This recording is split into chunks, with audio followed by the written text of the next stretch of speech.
The Battle of Broodseinde, fought on October 4, 1917, was one of the most successful Allied attacks during the Third Battle of Ypres, part of the wider struggle of World War I. It marked a rare moment of clear battlefield success for the Allies in the otherwise grueling and costly Passchendaele Campaign. Strategic background. By autumn 1917, the offensive led by the British Expeditionary Force under Field Marshall Douglas Haig had been grinding forward in Flanders. The goal was to capture the ridge system east of Ypres, weakening the defensive position of the German Empire and eventually breaking through toward the Belgian coast.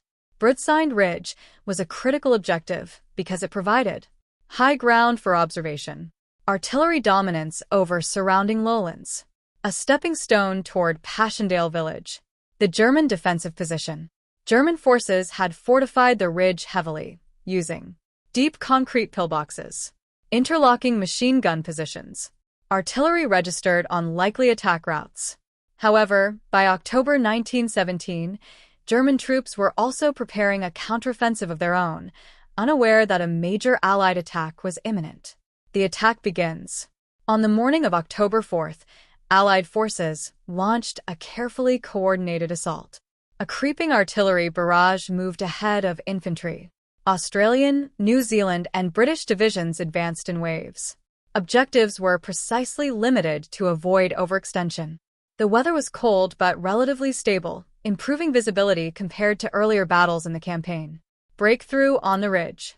The attack achieved immediate success. German forward defenses were overwhelmed. Many enemy units were caught preparing their own counterattack. Key pillboxes and strong points were captured. The timing was crucial. German counterattacks were disrupted before they could fully form. For a brief moment, it seemed the tide of the campaign had turned decisively in favor of the Allies. Heavy fighting and limited gains. Despite the success, the battle was still brutal. Machine gun fire inflicted severe casualties during the advance. Mud and shell craters slowed movement. German artillery continued to shell captured positions. Still, compared to earlier phases of the campaign, Allied coordination was significantly improved, and objectives were largely achieved. Aftermath and significance. The Battle of Broodseinde was widely regarded as a tactical victory. The ridge was secured by Allied forces. German defensive lines were pushed back. Morale among Allied troops briefly improved. However, the success came at a cost, and follow-up attacks in later weeks would again bog down in mud near Passchendaele. The Battle of Broodseinde stands out within the Passchendaele Campaign as a rare moment when planning, timing, and coordination aligned successfully.